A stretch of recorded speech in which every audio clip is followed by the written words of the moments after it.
क्या कारण रहे कि आपको बागी होकर निर्दलीय उम्मीदवार बनना पड़ा? कुलवास चौधरी इन दोनों का विकल्प है जो दल बदल की और दलगत की राजनीति कर रहे हैं। कुलवास चौधरी को खरीदने वाला आज तक इस दुनिया में पैदा नहीं हुआ। हिमाचल प्रदेश में विधानसभा चुनावों के तहत हम लगातार तमाम विधानसभाओं के क्षेत्रों का दौरा कर रहे हैं। इस वक्त हम लोग कांगड़ा विधानसभा क्षेत्र में हैं और यहाँ की जो चुनावी सीट है वो काफ़ी हॉट सीट मानी जा रही है, क्योंकि यहाँ पर कांग्रेस और बीजेपी में लगातार टक्कर होती रही है और दोनों के ही प्रत्याशी लगातार यहाँ पर जीत दर्ज करते रहे हैं। लेकिन इस बार यहाँ पर भी बीजेपी से नाराज होकर निर्दलीय उम्मीदवारी भर चुके चुनावी मैदान में है, जिसकी वजह से यहाँ पर भी जो है चुनावी चर्चा काफ़ी गर्म है और उनसे एक बार बातचीत कर लेते हैं। चौधरी साहब, ऐसे क्या कारण रहे कि आपको बागी होकर निर्दलीय उम्मीदवार बनना पड़ा? मैं बागी नहीं हूँ, मैं जनता का उम्मीदवार हूँ।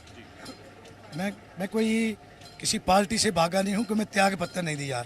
मुझे जनता ने टिकट दिया है गरीबों की जनता का साथ देने के लिए, और लोगों ने मुझ पर विश्वास जताया है कि कुलवास चौधरी इन दोनों का विकल्प है जो दल बदल की और दलगत की राजनीति कर रहे हैं, कभी भाजपा से कांग्रेस, कांग्रेस से भाजपा। तो लोगों ने ये ठाना था कि जो कांग्रेस में गया तो कांग्रेस के कार्यकर्ता का नाश किया, जो भाजपा में आया तो भाजपा के कार्यकर्ता नाश किया। तो दोनों पार्टियों के कार्यकर्ताओं ने ये तय किया है कि इनको इस बार सबक सिखाना है, और हमने कुलवास चौधरी पर जो उन्होंने विश्वास किया है, मैं उनकी आशा पर अच्छा उतरने की कोशिश करूँगा। और मेरा मुद्दा दोनों का यही है कि जैसे राजनीतिक लोग की पेंशन लगती है, ओपीएस में जो अभी नए कर्मचारी हुए हैं उनको ओल्ड पेंशन बहाल करवाएंगे, उनकी ओपीएस की जो है इसकी पॉलिसी बनवाएंगे, और आउटसोर्स के जो कर्मचारी हैं उसके लिए भी हम पॉलिसी बनवाएंगे। मेरी तीसरी मांग एक बहुत बड़ी है। कांगड़ा विधानसभा क्षेत्र के अंदर, पूरे हिमाचल में ही है वैसे, लेकिन खासकर कांगड़ा में आवारा पशुओं से निजात दिलवाने के लिए मैं कावस सेंचुरी के लिए बिल्कुल इतना तैयार रहूँगा कि अपनी विधायक निधि से भी उसके जो इसका निवारण करूँगा, और मैं सरकार के समक्ष इस मुद्दे को उठाऊँगा कि हमारे यहाँ पर बहुत जंगल है। कावस सेंचुरी का शीघ्र निर्माण किया जाएगा। और कांगड़ा के अंदर, कांगड़ा विधानसभा के अंदर कोई लाइब्रेरी नहीं है, एक बहुत बड़ी लाइब्रेरी। कुलवास जी, क्या आपकी नाराज़गी पर आपसे बात करने की कोशिश की गई? आपको किस तरीके से कहाँ पेश नहीं फंसा? फिर कब आपको लगा कि हाँ, अब निर्दलीय इस बार जो है चुनाव लड़ना हो? तो ये बात तय है कि मेरे से मुख्यमंत्री ने भी संपर्क साधा, हमारे प्रदेश अध्यक्ष ने भी संपर्क साधा, संगठन मंत्री जितने भी जो यहाँ पे शीर्ष नेतृत्व था सभी ने संपर्क साधा। लोगों ने तो यहाँ तक हवाला दी कि कुलवास चौधरी को 2 करोड़ रुपया दे करके जो है उसको बैठा दिया गया है। और मैं ये आपको कहता हूँ कि कुलवास चौधरी को खरीदने वाला आज तक इस दुनिया में पैदा नहीं हुआ जो मुझे खरीद सके। मैं जनता का सेवक हूँ, मैं विधायक नहीं बनूंगा। और रही बात ये, नॉमिनेशन वाले दिन में मेरा नामांकन पत्र रद्द करवाने के लिए भी बहुत कोशिश की गई। उस दिन भी चौधरी साहब, आपसे ये ज़रूर जानना चाहूँगा कि आप लगातार जो हैं वो आपके कार्यकर्ता और आपका नारा जो है दल बदलू का चल रहा है। कौन है ये लोग दल बदलू? ये जो आपको बता दूं, जो अभी जो भारतीय जनता पार्टी में जो सरकार बनी थी यहाँ पे, तो कांग्रेस के विधायक छोड़कर बीजेपी में आ गए। फिर ऐसा हुआ कि तो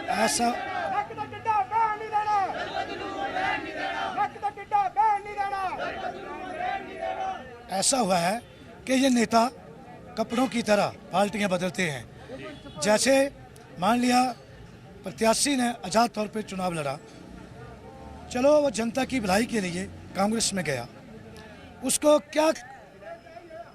क्या कमी रही होगी कि उसको कांग्रेस छोड़कर बीजेपी में आना पड़ा? अगर उसमें दम था तो कांग्रेस के चिन्ह के पर चुनाव लड़ता, उसमें दम नहीं था। उसने पाला पलटा और भाजपा में आया, और अब उसकी हालत इतनी है उसने लोगों के घर के झंडे बदल दिए हैं। कभी आज़ाद का झंडा, कभी कांग्रेस का झंडा, अभी भाजपा का झंडा, अब पता नहीं कौन से झंडे की तलाश में होगा। कुलवास चौधरी के चुनावी मैदान पर खड़े होने से किसको फायदा, किसको नुकसान होने वाला है? फायदा जनता को हो रहा है, जनता को फायदा हो रहा है, ओपीएस कर्मचारियों को फायदा हो रहा है, क्योंकि उनकी लड़ाई संघर्ष करके मैं उनकी मांगें मनवाऊंगा और जो सरकार मेरी इन मांगों को मानेगी मैं उनके साथ जाऊंगा, क्योंकि जनता की आवाज़ है।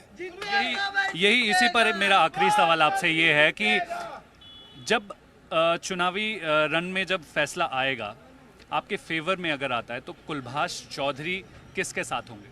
मैं उसके साथ होगा जो सरकार हमारी मांगेगी। जो हमारी मांगे, प्रमुख मांगे मैंने आपको बता दी, जनता के लिए जो मांगे हैं उनका मैं समर्थन करूंगा।